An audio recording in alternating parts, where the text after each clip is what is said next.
Oh, I wasted no time in breaking out. Oh, I got a Chase Claypool jersey already. Well, I mean, it might or you can see the patch. It might or might not be repurposed. But here's the thing: I was weirdly consumed with what number Chase Clay. I spent too much time thinking about this, and the funny thing was, is I tweeted it out. The Sick Podcast retweeted it as well, and it was cool. It was like, how many people were obsessed with jersey numbers? Like it is, I don't know if it. Maybe we just aren't used to having a big time superstar joining the Bears.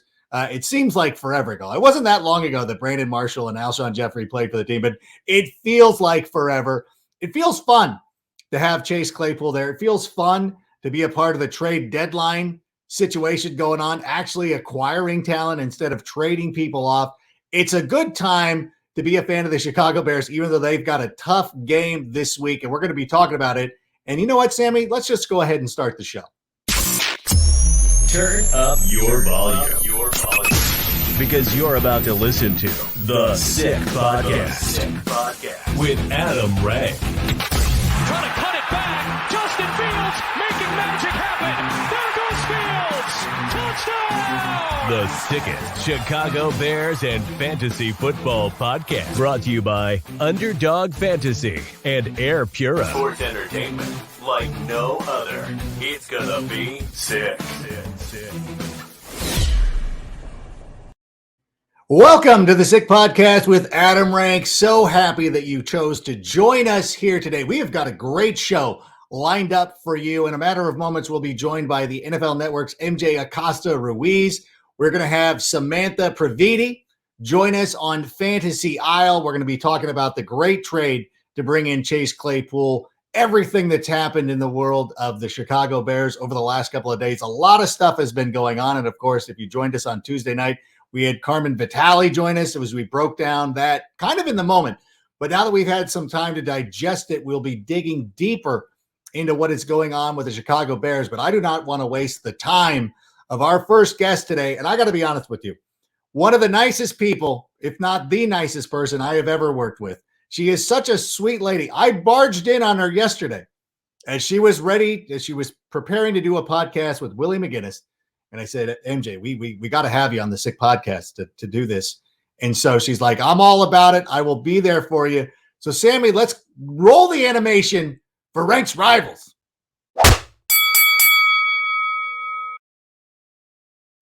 And she is far from a rival.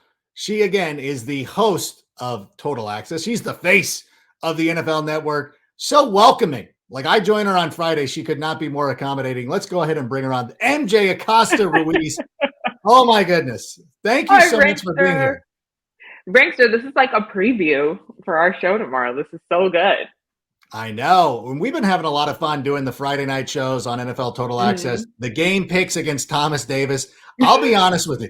Can I pull back the curtain a little bit? Now, obviously, people know me from fantasy football and everything like that.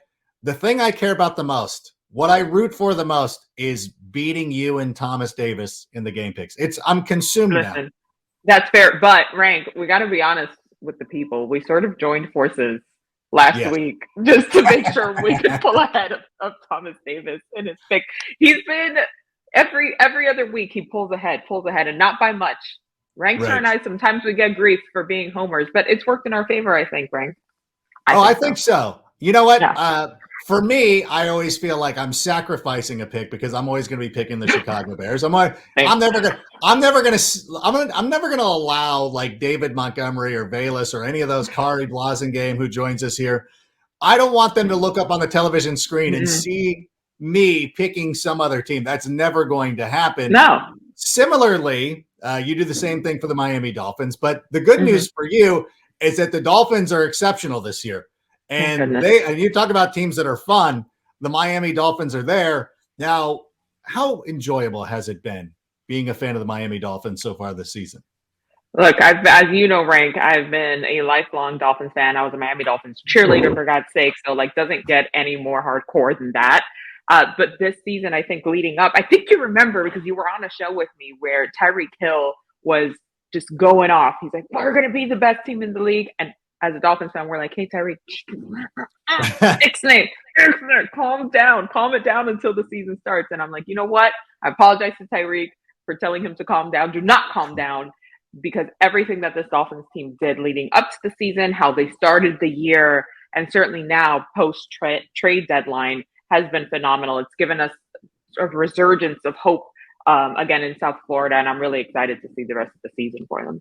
You should be excited. And so many times, I mean, you know this as well as anybody, having worked in football for as long as you have, is that sometimes when you make big deals, they don't always work out. And we could only, Right. we could just look at Las Vegas, what's going on with Devontae Adams and Derek Carr, what we all consider to be an absolute slam dunk. There was no way that's not going to work out. That has gone south. It has been the exact opposite in South Beach. And I know it's not South Beach. I know I get that on purpose. I know I get harangued by you all the time. And I understand. How has it been mind-boggling just how good Tyreek Hill has been for this Dolphins team? Not at all. I mean, he's been advertised and then some. This is exactly what the Dolphins needed. Not just speed to add on to what Jalen Waddle can do, but just a downfield threat that opposing defenses, quite frankly, are shook every time they have to figure out how to shut this guy down. So that's exactly what we needed, and it has come to fruition immediately, right out the gate, which was the best case scenario. Yeah, he's been a real difference maker. And again, I've said this, and I think I said this on a show that we were doing together. Actually, we talked about this with Willie McGinnis. Yeah. What a game changer he is. Because you can see the Kansas City Chiefs, like they're putting up points, they're putting up yards, but Tyreek Hill is a game changer. I mean, when was the last time you can remember having somebody like that in Miami? Oh my gosh. I can't. Ever. You did it right? That hurts to say. No, listen, I'm a Bears fan. I know what that's like, but it's like it's crazy watching how well he's done. And I like the tandem, right, of Hill and Waddle. They have the most receiving yards on downfield targets this season of any duo in the NFL. And that's the type of offense that you need in this league, especially in the AFC, which is now way more competitive than it has been in several years. But I also have to give props to Tua. Not only has he had a tumultuous season with his health, but all of these years leading up to it, even right out the gate when he got drafted, there has been so much doubt around him. So I'm really happy for him to see that he is playing up to the potential that the Dolphins saw in picking him as a first rounder, as a top 5 pick, and really showing up and starting to quiet, because you know that the hate is not going to stop for a bit, but really showing that he does have that skill set and that he can be a true QB1 and he can be the franchise guy for the Miami Dolphins. Yeah, I've been a huge fan of his ever since his freshman season at Alabama. I'm a lefty. I'm a lefty as well, so that always plays me. Yeah, so I always enjoy that. I thought that the hate that he got was just overblown. Like he was coming off a hip injury at Alabama. Huge. Took some time. His first couple of years were during the COVID seasons. It's so difficult to get going, and then during the off season. You know what? The social media managers, they do such a great job for us. Like I love Jordan. I love Amanda who worked for us. Aaliyah, all of them are great. But every once in a while, they'll blow you up, like inadvertently. They don't mean to. They don't mean to.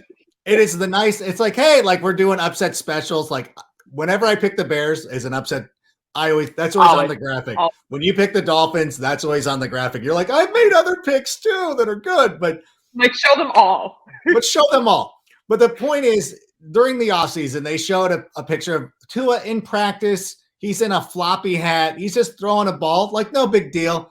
Yeah. The internet took that to be like, this guy can't throw the deep ball. I want to read you something. This comes from our stat packet that comes. Matt Okada does this for the NFL Network every week. He is so good. But Tua Tagovailoa leads the NFL in passing yards per attempt, 9.0, and passer rating. Passer rating. Patrick Mahomes ranks second in the NFL in passer rating behind him. A significant margin, too. How good is Tua? I could not be happier for Tua. I think that in the deep ball, he does it specifically in the deep ball. I think that it's been a revelation, and just having those guys makes everything so good. Yeah, I mean, we knew that this was going to open up the playbook, that this was going to open up the offense for the Miami Dolphins. I think that we still haven't even seen the full effect of what the threat out of the backfield is going to do. Now they just acquired on top of Bradley Chubb, which was the big headliner, Jeff Wilson Jr. from the 49ers. They still have Chase Edmonds, and they still have Raheem Mostert out of the backfield.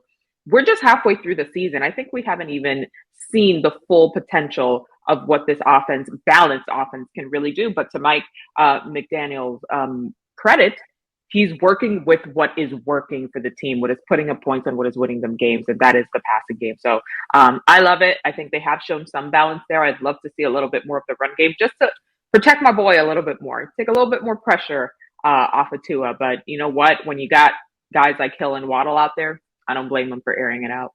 No, 100%. And Chase Edmonds, of course, was traded to the Denver Broncos, but they brought in Jeff Wilson Jr., as you said. Mike McDaniel was the run game coordinator for the San Francisco 49ers in 2020 when Raheem Mostert and Jeff Wilson Jr. were there. So I think we'll probably start to see a little bit more balance from this team because Mike McDaniel wants to run the football. And speaking of which, obviously, during the last head coaching cycle, the Bears went out, hired Matt Eberflus. Mike McDaniel was a coach that intrigued me. What were your initial thoughts when he was hired? Because if I remember correctly, you were a fan of this move, and it's turned out to be a pretty good one.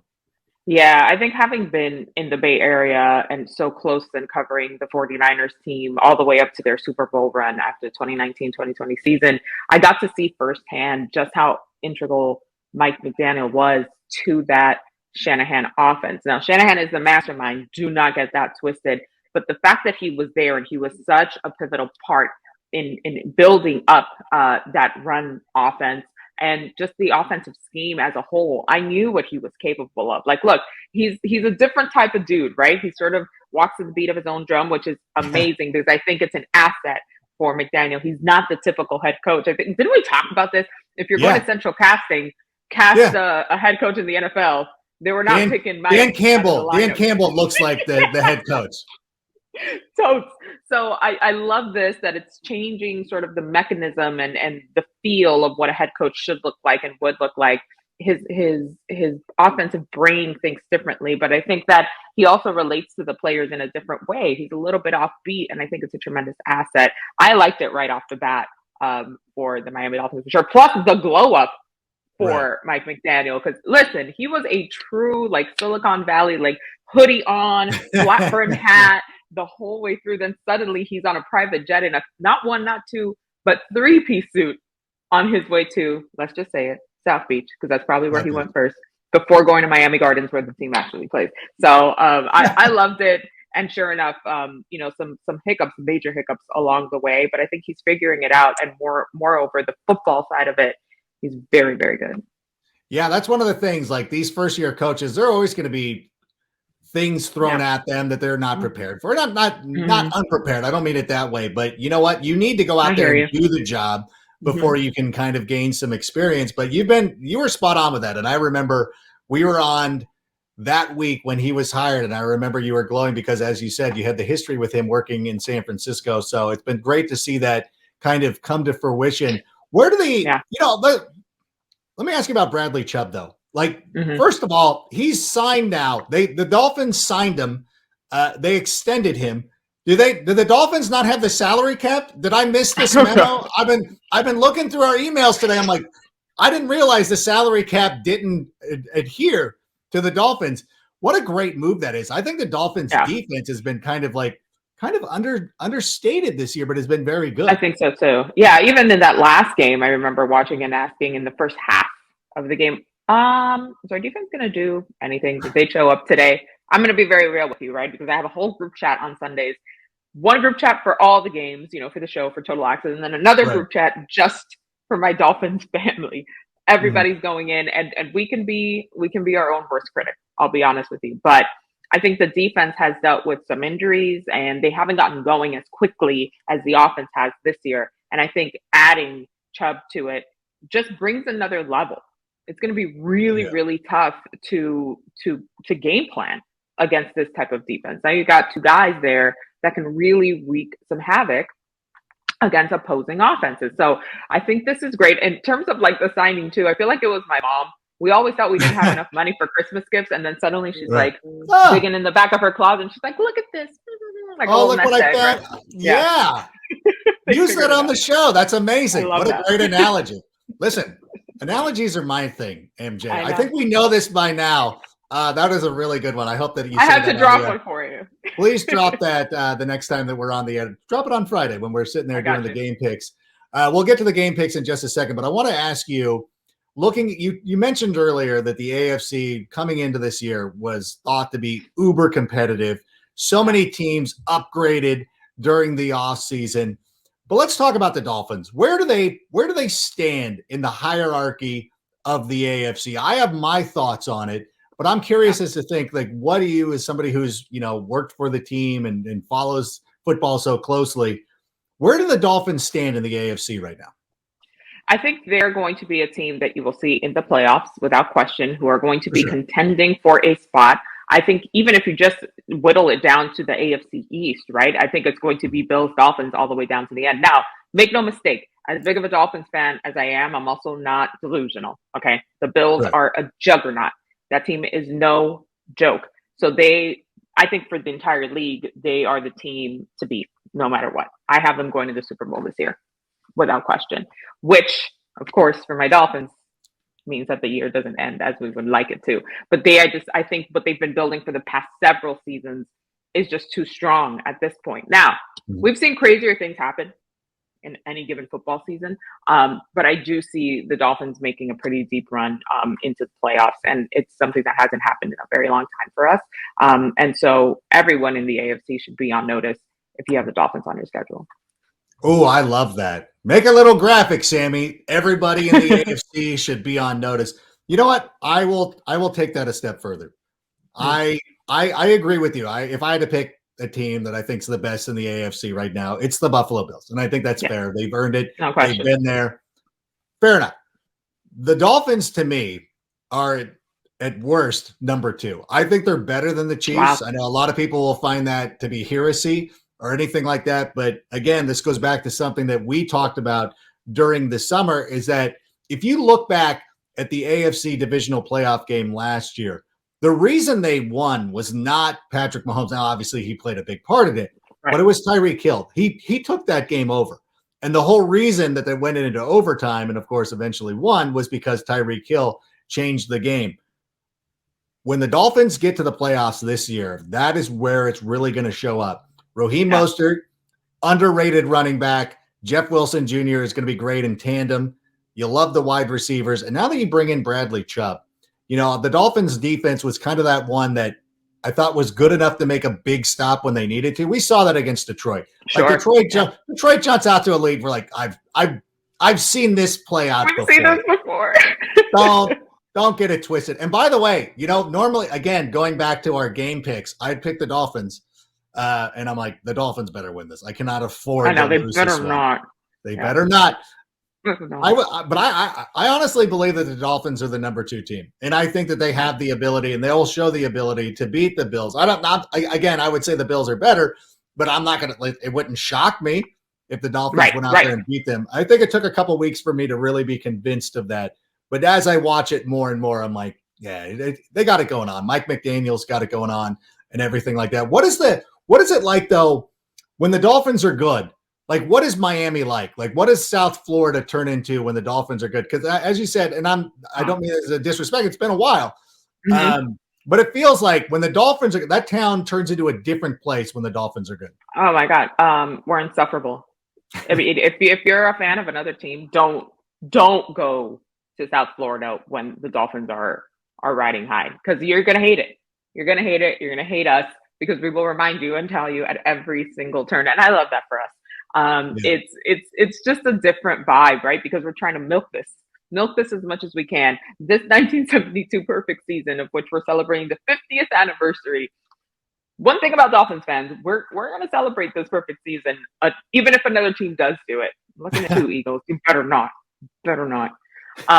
It's just a different vibe, right? Because the thing about a market like Miami, it's very tough. It's similar to Los Angeles, where there's so much stuff going on that the sports fans that are the hardcore sports fan, of which there are many, are as hardcore as it gets. because it's you can tell it. There's the tattoos. It's just tailgating is when I went to that Bills game at the start of the season, right? I think I parked like 3 blocks down, and I had a parking pass, a media parking pass to get into the stadium. It was unreal. Didn't they know who you were? No, they were like, "Okay, girl, thanks for coming home, but where you been? We've been here. Where have you been?" So it's just there's a different vibe in the air. There's a different sense, the history of this Dolphins team. Also, when you go back to 1972 and Don Shula, and you think after that, Dan Marino, and you think of just all of the things that the team has gone through, I think that Hard Rock Stadium has had, in my lifetime, at least 7 different names that I can recall. Right. So there's just such a trajectory there, but the vibe is right now in Miami. So if you do go, you're gonna have a good time. But just know that Dolphins fans are out in full force. Yeah, I've always admired the Dolphins fans. And like you said, living out in Southern California, you get the same thing. Like last week we saw SoFi Stadium overrun with 49er fans. Oh Miami's one of those places. Well, like people like to go there. Like, I'm sorry. You know why there's only Green Bay fans in Green Bay? That place sucks. Nobody wants to go there. Okay. That's why. Nobody wants to live there. Nobody wants to go there. Like, I don't, as much as Steve Mariucci keeps begging me, you got to go to Lambeau. I'm like, actually, I don't. Like, I'm good. If I never see that stadium, I'm cool with it. Even as an NFL historian, I tease a little bit. But I do admire that for the Dolphins, and I do hope, and it's one of those things that you kind of pull for them. Like every Dolphins fan that I know, and especially you, is a delightful person. So I always, Alex Sanchez, who used to work for us before he went to ESPN. I'm like, oh my gosh, like every Dolphin, like, oh yeah, I was thinking about that as we were trying to figure out, it was obvious which guests we wanted for the show, but you're like, oh my God, they're all delightful people, and we enjoy that. But we do have to at some point dismiss the pleasantries because as a Bears fan, what's funny is my dad, who I refer to a lot, he hated the Dolphins because of the 1985 season. Like, of all the things that Bears fans would be upset about, like, oh, I hate the Dolphins because they spoiled it and they weren't ready to go and everything. And I'm like, the Dolphins were pretty good that year.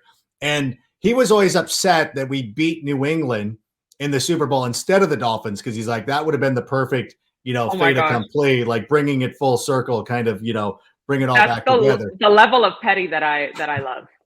Okay. He always has these wild theories about things too. So you did, so it's always wonderful to listen to his crackpot theories. But what about this week? We're going to be making game picks. I know that I email mine in first, and everybody gets to see. What's weird? Everybody gets to see mine. Why do you reply all? Why do you reply all? Because there's so many people on those emails who are building graphics or whatever. And by the way, I'm not scared. Like, I got to put it out there. It's on NFL.com. So you know what? If you're have you ever seen my game picks? Never. No. Never. They're always hidden. It's like Price Waterhouse is guarding them. I walk into the building and Jordan's got them in a little bag. You can't. To be honest, it's because I don't send them until like Friday morning. But I'm a procrastinator. I'm waiting for injury reports. I need to know the full week. But Rankster goes with his gut and with his depth of knowledge. He's like, nah, I got this. They make Sean Shoppy, who does the digital YouTube version of the picks. He hits us up Tuesday morning. First thing Tuesday morning. And I'm like, Sean, I don't know I'm like, and this is the one that everybody, whenever you see those little graphics come up, and like the Falcons put it out a couple of weeks ago, because I picked the Falcons in an upset, like, hey, like hearts over it. It's like, we had to make that pick on Tuesday.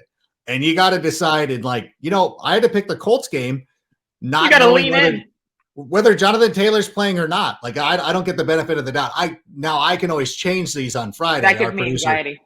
They'll be like, okay, we can change. And there's been times where I've changed them, but it's also one of those things like, but then you don't want to change it. You're like, do I want to go back on? Do I want to walk this back? No. Thomas Davis did that one time and it burned him. I'm just like, the one time I did it, it burned me because they sort of not convinced me to take the Buccaneers, who I didn't want to take. I'm like, I don't feel good about the Bucks, but it's great TV. So I'm like, all right, fine, I'll take it. They've gotten me a couple times like that too, Rank. We got to go with our gut. Oh, it's great TV. Like, whatever. And we want to be team players like you. Like, you can turn into your picks on Friday. I can read a depth chart. MJ Acosta-Ruiz, top of the depth chart. Adam Rank. I'm the version. I'm the version of the long snapper. I'm the long snapper of the show. But let's. You are the Robbie game. Gold of our team. Very important. Very bald. And all right, I'll take that. Chicago guy. Love it. No, listen. I'm looking for a Robbie Gold jersey. That's the one that's coming next. Not after the Chase Claypool was sent to me 2 weeks ago. Present. Let's pick this game, though. Okay, let's get to it. Let's pick the game. We know which way you're leaning. Our opponents somehow are 5-3 picking against me. I don't know how that worked out, but make the game pick. Give us a preview of what we're going to see on Friday, but let us know. Okay. I am absolutely taking the Dolphins in this one, but Rank, and I've been very upfront about this. People need to stop disrespecting the Bears and saying that they're not going to score any points or they're only going to put up 7. Right. I think it's going to be a little closer than people expect it to be. I have the Dolphins winning 30-25. Oh, okay. Yeah. I will take that. That's a total of 51 points with the Dolphins winning by 6. Whatever that means to anybody out there, I don't know.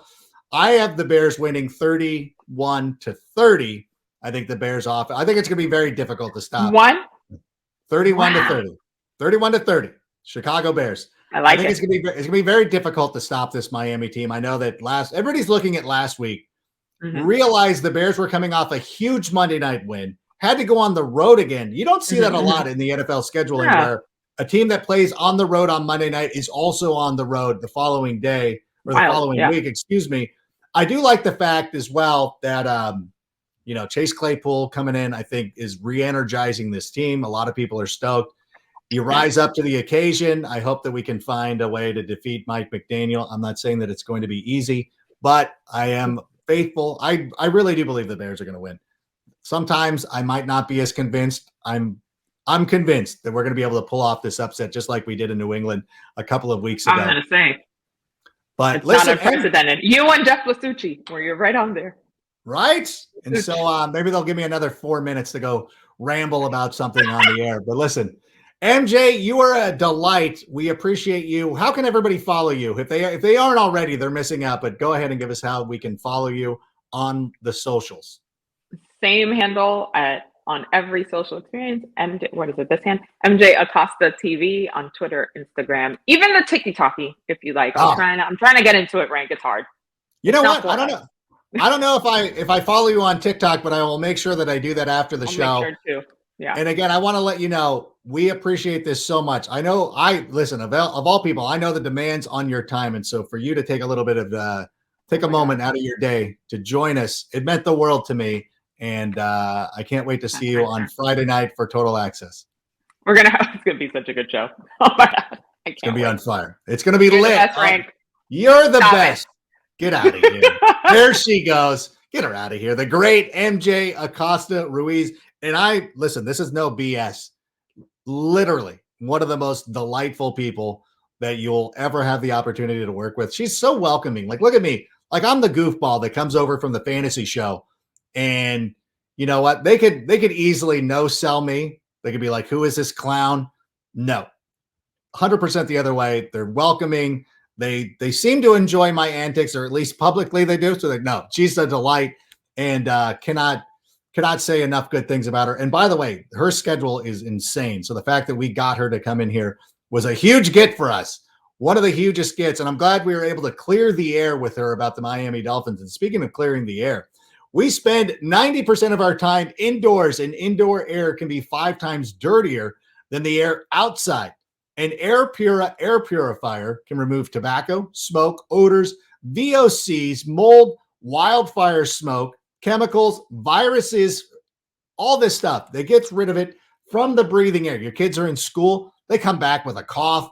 Some kid had a pink eye the other day. Like, there's stuff going on. That's why you need an air purifier from our friends at Air Pura. And if you go to airpura.com right now, and use the code 67, you will get 7% off your air purifier. We have one in the house. It is amazing. It is an essential item. I have it in the kids' room. They love it. And the boy won't go to sleep unless it's on. but we have that thing running 24/7 anyways. But I got to turn it up. It's quiet. It is so quiet. It's as quiet as a church mouse. Sometimes to make him know that it's there, you crank it up a little bit so you can hear it. But go to airpura.com to take care of that. All right. Now, listen, we talk about people who make time for us, and we really do appreciate it. So we appreciate MJ Acosta-Ruiz. And our next guest is a recurring guest, and she's hitting home runs every time we're here. This is a football show, I should say, scoring touchdowns. But listen, she crushes it. So before, you know what? Let's just take a trip. Let's get on board. Let's take a trip to the aisle, fantasy aisle. Welcome to our Fantasy Island. Oh, joining us right now is one of our favorite guests. You see her work all over the place. I don't want to undersell what she does. She is one of the brightest minds in all of fantasy football. Please welcome to the show, Samantha Previti. Hi. Samantha, how are you? I'm doing great, thank you. And you just made me feel so good with that intro. So, oh my gosh, listen, we had MJ Acosta-Ruiz, and I said we have to have a superstar follow her because a lot of people would shriek and they would not be like, I can't follow MJ. But you know what? I said get Samantha on. I know she can handle it. So we're delighted to have you back once again. How are you doing? I'm doing well. I it's been busy, but it's been fun. That was a very eventful trade deadline. Oh yeah. Not as eventful as maybe I had hoped for in terms of like fantasy impacts, but certainly a fun one to experience. And I hope that the future ones are like that. And now we've got ski season because it's snowing outside in Breckenridge, which is so much fun. I know a lot of people don't like snow. I just want it to snow every single day, 365 days a year. You were the only person I know who loves nobody loves snow more than you. And it's always delightful to follow you on social media because you're out there snowing as much as possible. Even in the spring, when you think that the snows melt, if you found a yard of snow, you're out there on a board. So I know that you love that. And I know that you love the trade deadline. Speaking of which, you just mentioned it a moment ago. Who were some of the big, I know it wasn't as quite as eventful as you said, but who are some of the biggest winners from the trade deadline? Look, I'm just salty because I thought that there were going to be more moves, specifically from the Packers, which I just thought would have been great for a lot of fantasy values and stuff like that. And now we've got Brandon Cooks like not even playing in this game. So RIP to those who drafted Brandon Cooks. Oh, no. Yeah. So, I mean, at least for the winners, like I think a couple of these are like mutual winners, like the 49ers and Christian McCaffrey are winners. Sorry to my Carolina Panthers, but yeah. Christian McCaffrey is a winner of this trade. I mean, he's out there doing triple threat things, throwing touchdowns, catching touchdowns, running for touchdowns. So that's just going to be a great thing for him. Obviously with the 49ers love to run the ball, and it's going to be a great fit there. And obviously the 49ers are going to benefit a lot from having a RB1 type caliber guy on the team, especially with their, like Elijah Mitchell seemed like he was going to be the guy last year, but he's been banged up all season. He may be coming back, but like, who knows how long. There could be durability issues there. So I think that's a really good fit. And then Kirk Cousins vis-a-vis TJ Hawkinson.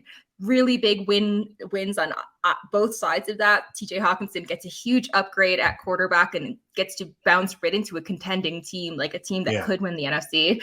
And Kirk Cousins gets a big upgrade, getting another massive weapon. I mean, Justin Jefferson and Dalvin Cook are obviously super impressive. Adam Thielen is impressive, but TJ Hawkinson is a top tight end. He's young. He's just a touchdown magnet. So he'll be a huge upgrade from Irv Smith, who's actually out and out with a high ankle sprain.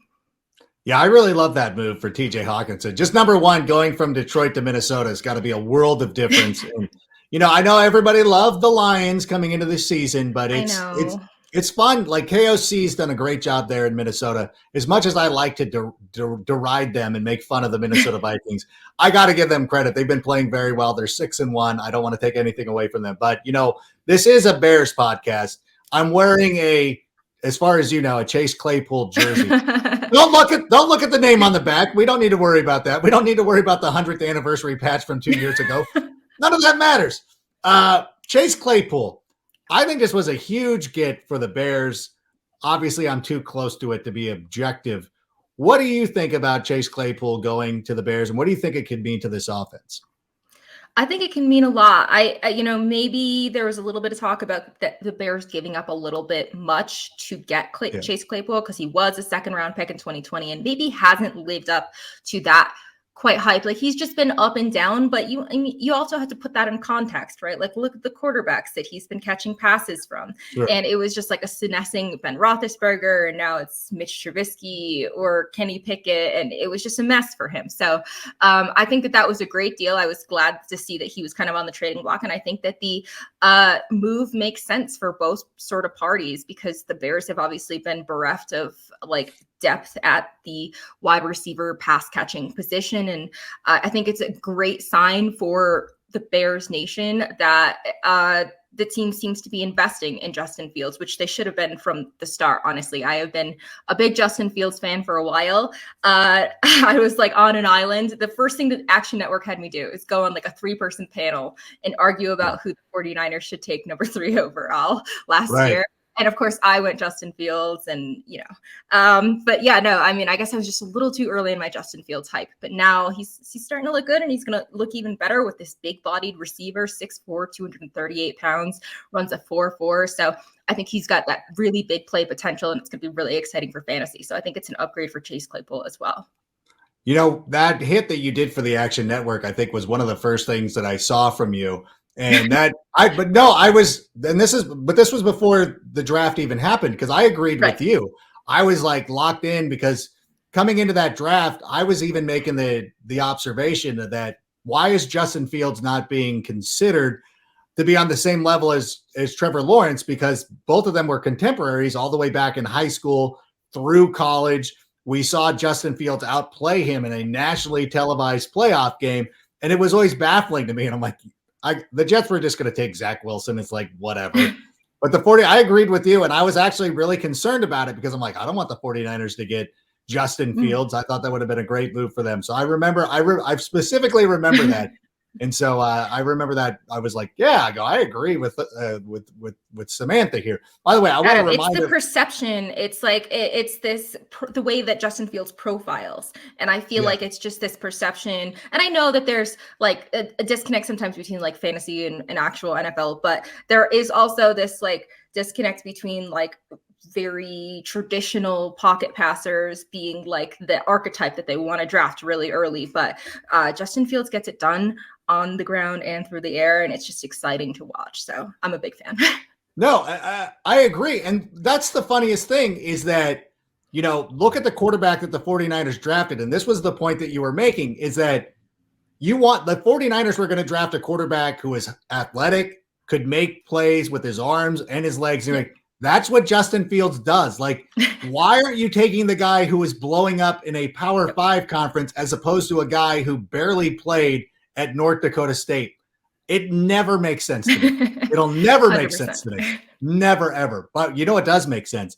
Playing fantasy football on Underdog Fantasy. That's right. Underdog Fantasy is the easiest way to play fantasy sports. It's simple to get started. Just head to underdogfantasy.com or download the app. Sign up using the promo code SICK, and Underdog will double your first deposit up to $100. Listen, if you drafted Kyle Pitts and your season's over, you can go to Underdog Fantasy right now. There's a host of games you can go out there and play. Your fantasy season is never over. Underdog Fantasy is the place to be. By the way, download the Underdog Fantasy app just to keep up with everything that's going on. Brandon Cooks news, anything like that. You get the updates, comes on your phone. You're like, oh, this guy's not playing. Isaiah Likely. Oh, I should go pick him up. Whatever it is.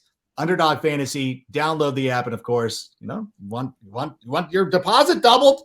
Just go use the code SICK, and you'll be well on your way. All right. Speaking of traditional fantasy leagues, though, we know this week is what some people refer to as Bye-Mageddon, 6 teams on a bye. We see a lot of big-name quarterbacks out, including Dak Prescott. Who are some of the best streaming options at the quarterback position this week? Sure. My favorite is Justin Fields, and that has nothing to do with this being a Bears podcast. He was headlining my waiver wire article this week. He was 41% rostered entering this waiver wire cycle. I was actually pretty worried about starting him against the Dallas defense last week, but because they entered the week as the number 2 defense according to defensive DVOA. had his best fantasy performance to date. I mean, 2 touchdowns through the air, also rushed for a touchdown, QB5. I mean, he's just been trending upwards after starting pretty rough. Is the QB6 on a per game basis since week 5. He's averaging 53 rushing yards per game, which obviously gives him a super nice floor. And look at this schedule he's got ahead of him. I mean, it's not just a 1 week type fill-in thing. Dolphins, Lions, Falcons, those are all very exploitable offenses, all rank bottom 8 in defensive DVOA. So I think that he will be very much in the QB1 conversation for the next 3 weeks. If you missed out on Justin Fields, fear not, because you could pick up Taylor Heineke, who kind of falls into that same category of a dual threat type guy. He was only 7% rostered entering the week. I talked about him as a potential fill-in for Mahomes or Justin Herbert managers. He performed pretty well, QB8 for the week, and it's his second week in a row finishing as a top 13 quarterback. So I think he should be considered at least a high-end QB2, maybe fringe QB1 against the Vikings, who are allowing the 4th most passing yards this year. And then last one I'm going to mention is Andy Dalton. I was all about him last week, and he was pretty good against the Raiders as they completely just shut out that team, which is not the game script that I thought was going to happen. But had 17 fantasy points in each of the last 2 games. So, I mean, it seems like it's going to be Andy Dalton moving forward over Jameis Winston. So I think that he is going to be another sort of high-end QB2, fringe QB1 with 6 teams on bye. Yeah, I remember last week I saw that you had advocated picking up Andy Dalton, and it was one of those things that you're like, it makes a lot of sense. And he, as you said, he scored 17 fantasy points, but that's because the Raiders were so bad. If the Raiders would have done their job, Andy Dalton would have had to keep throwing, and then he would have ended up with like 30 points. So that was an excellent pick. Exactly. I want to talk about another quarterback. And again, this is the Bears podcast, so I think we need to talk about him. MJ and I were talking about Tua Tagovailoa. Now, obviously, he's off the waiver wire by now. He's been playing really well. Do you think now, if you're sitting there and you're playing season long and you have Tua on your roster, are there many quarterbacks that you should be playing over him? Because I'm having a hard time coming up with a number of quarterbacks who are playing better than him, especially in fantasy. Yeah, I mean, there's a select list of guys, but like you're playing Tua over Aaron Rodgers, over Tom Brady, over Russell Wilson, like all those guys that we've expected to be good this year for sure. He's the consensus ranked QB7 for the week right now, was the QB1 last week in a very soft matchup against the Lions. I mean, everyone carves up the Lions, but he's finally looking healthy, should be a mid QB1 this week. I mean, he's got the weapons are just a really big thing. Like Tyreek Hill can just perform with anyone under center. And that's not a knock on Tua. That's just saying that they have really surrounded him with the pass catchers. And this week, I think that he'll perform pretty well. I mean, Chicago is definitely below average in pass DVOA and have lost some key defensive pieces. So I think that he'll be a QB1 this week, and I believe in him. Yeah, I don't want to say bad things about the Bears, so I'll let you do I know. it. What about, you know what? I think most fantasy enthusiasts should be on Raheem Mostert this week, especially in DFS or anything, props, whatever you're doing. I think he might end up being the RB1. What do you think about Raheem Mostert? I mean, yeah, he's a bit of a dud last week. If you can buy low on Raheem Mostert, that's not a bad idea. There's no more Chase Edmonds in the picture to sort of muddy the waters. I mean, I know we've got Jeff Wilson Jr., but I'm not as worried about him.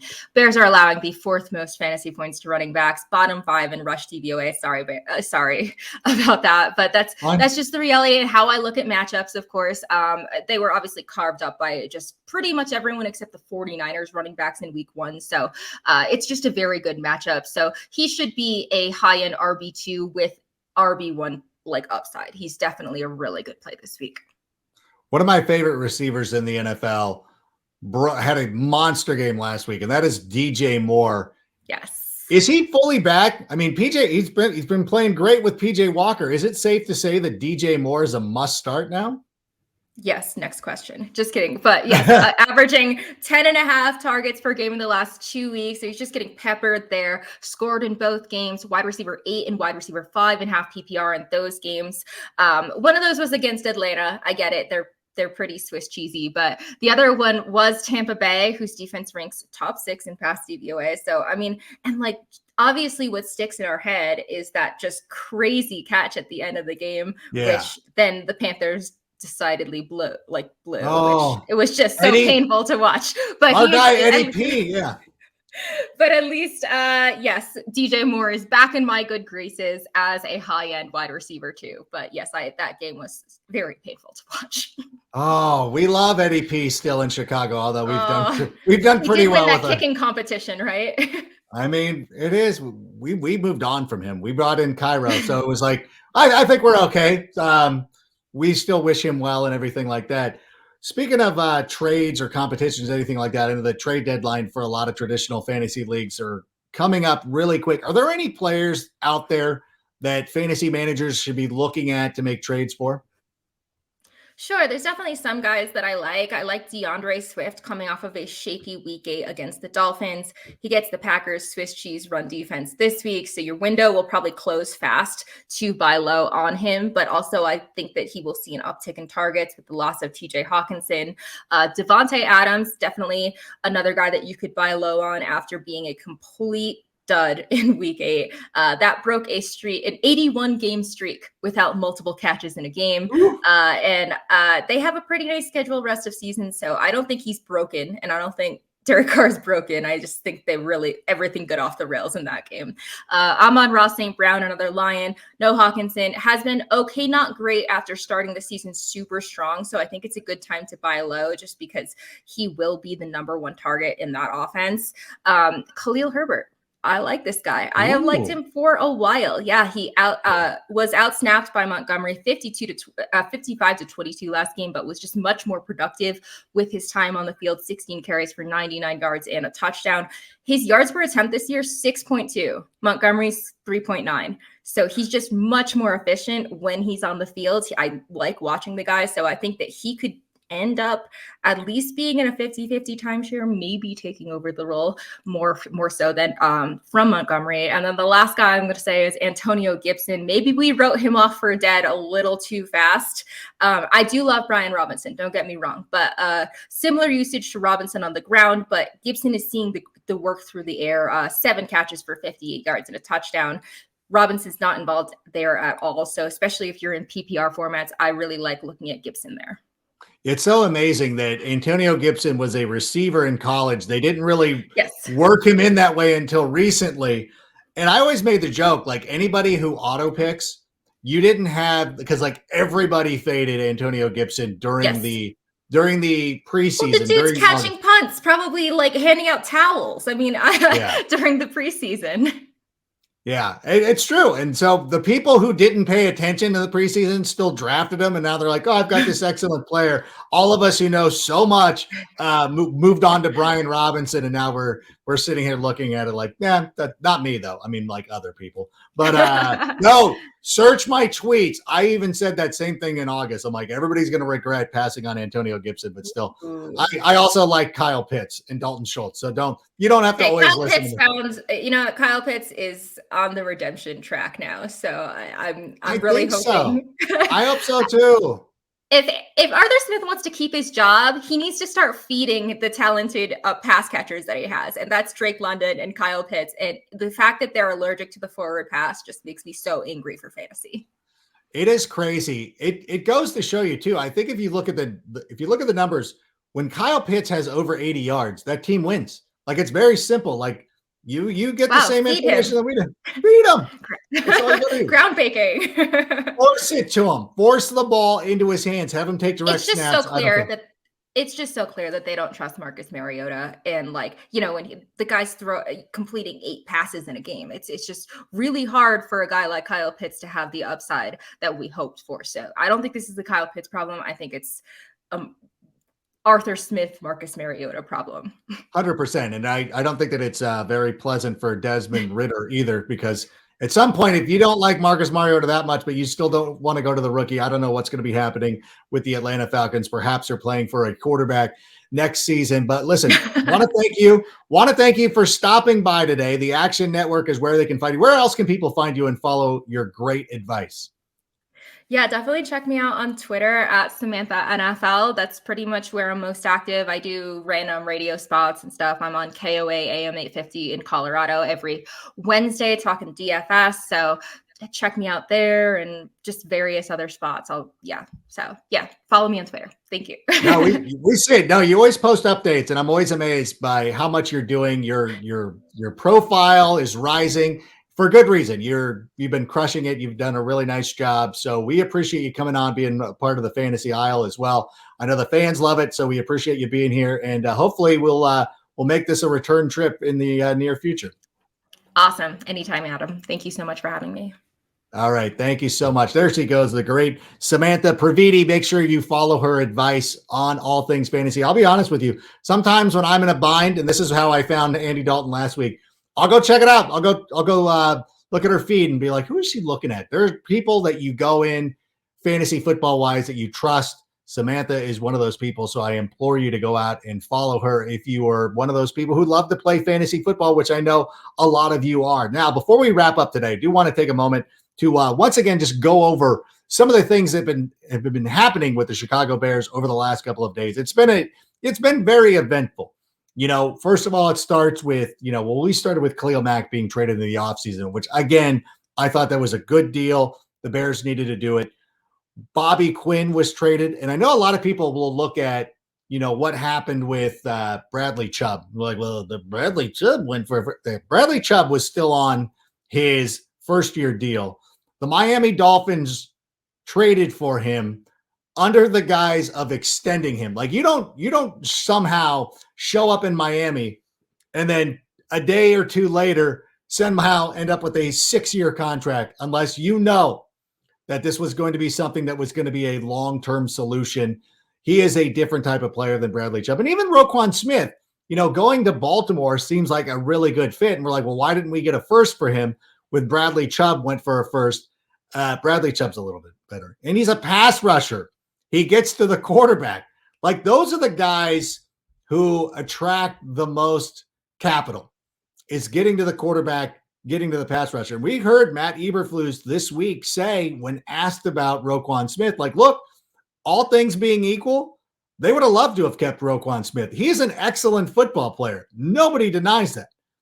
But when you're trying to command the amount of money that Roquan Smith is asking for, well, you need to be one of those guys that's getting to the quarterback. You better be the best run stuffer that we've ever seen. And I know that, perhaps he was playing out of position. And I know that Roquan probably wants to be a middle linebacker. But in this system, he was playing off the ball. And you just can't afford it. It just doesn't make fiscal sense. It doesn't make fiscal sense. I like Doritos Tacos Locos. I'm not paying $20 for them. Like, I'll go pay $1.49. Sure. $20, I'm out. And that's the way that the Bears have to approach this. And really, I think too many times when you look over what previous general managers did is there was a lot of sentimentality and not necessarily, I know that Devin Hester ended with the went to the Atlanta Falcons. Matt Forte played for the New York Jets. But I think that too many times this team and this organization just tries to put a Band-Aid. Let's keep the band together. Let's just try to keep the magic going. And it just never seems to work out. And bringing back Roquan Smith at such a huge number would have been one of those instances where it's just not going to work out. And again, I know that I'm sounding like a repeating record, but the Bears have a clear vision in place, and I like it. It'll be interesting to see what happens with them in the draft. We can speculate. We don't know where they're going to finish up. We don't know. This team could make it. They could challenge for the playoffs. I don't think that's out of the realm of possibility. But they want a certain vision of who they want on the defensive side of the football. And it is still going to take a little bit of time to get there. We're going to have at least one more offseason of free agency in the draft. And again, we've got a lot of capital. We have multiple picks. Even though we traded a second-round pick for Chase Claypool, there's still a second-round pick there. Now, you can sit here and be like, well, it's the Ravens pick. I don't think we're going to finish that far off from the Ravens record. I don't think that the Ravens currently are in first place in the AFC North, but I don't think we're going to be that far off that it's going to make that much of a difference. I don't think the Bears are going to be in the top 5. I don't think they're going to be in the top 10. So we're already talking about middle round pick, and still there is a lot of value to go out there and get. And I think it was important to make the tough decisions and to make the moves that they needed to make. And we've heard from the veterans on this team talk about how transparent Ryan Poles and Coach Matt Eberflus were with the teams in regards to what they're doing moving forward.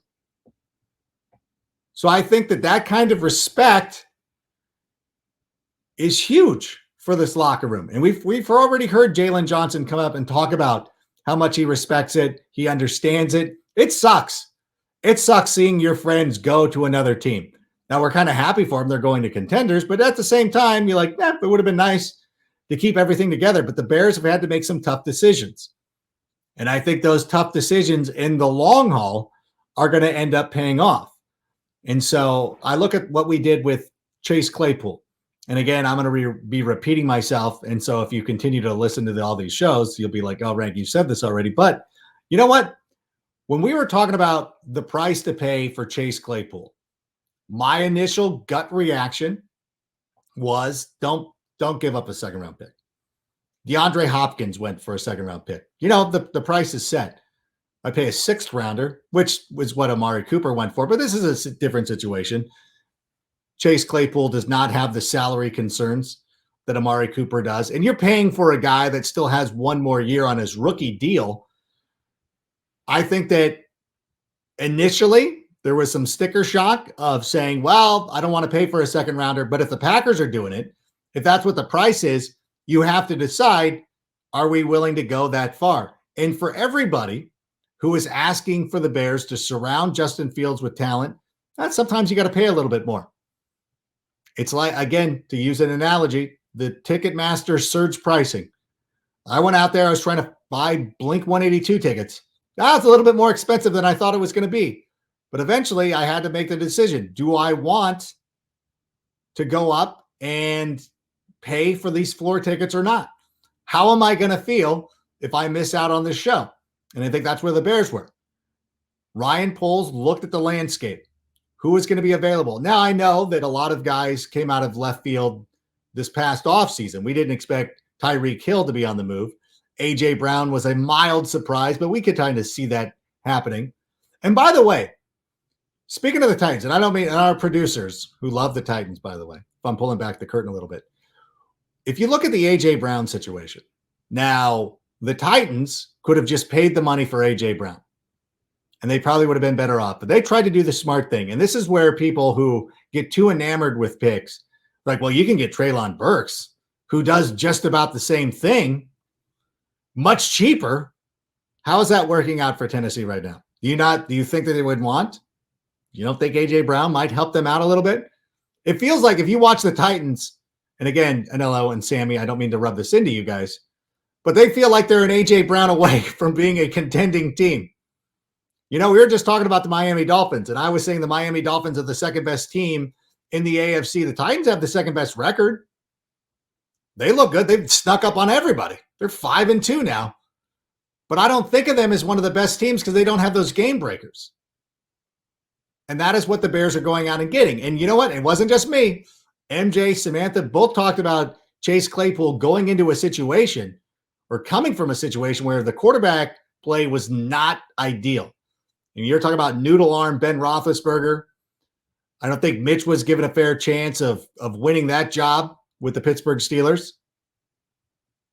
So I think that you go out there and you take a second-round pick and you're like, okay, instead of drafting Sky Moore or Christian Watson or one of those guys, Waylon Wandale Robinson, who went in the second round this year, like, I'll give you Chase Claypool. Like, okay, I'll make that deal. Now you get, and people ask, like, well, why? You could have just drafted a guy. Like, we still have Chase Claypool's rookie deal. So we're not paying a lot of money. Also, we got 9 games now for him to work with Justin Fields. He's going to go into a full offseason program with Justin Fields. He's going to go through the preseason with Justin Fields. Next year, he's going to be so far ahead of the game. Instead of asking a rookie wide receiver to get up to speed with a young quarterback, you have a guy that's been there. And he's joining a team where there's already some familiarity. You got Cole Kmet here, who it sounds like he's going to move in with Cole Kmet. You got Sam Mustipher was another Notre Dame guy. Equanimeous St. Brown. It makes too much sense. And I really do believe that the Bears won at the trade deadline. As disappointing as it was to see some of those big names go. And when you talk to somebody hanging out at the grocery store in Sandwich, Illinois, oh, they lost some big names this offseason, going back to Khalil Mack and recognizable players.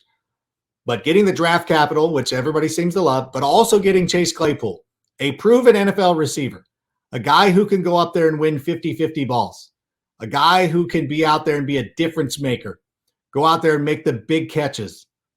I think we had to make that move. And I think it's an exciting time to be a member of the Chicago Bears. We got a tough game this week against the Miami Dolphins, a team that I think is the second best in the AFC, a team that it wouldn't surprise me if they end up going to the Super Bowl. So let's keep the positivity moving. Let's be, you know what?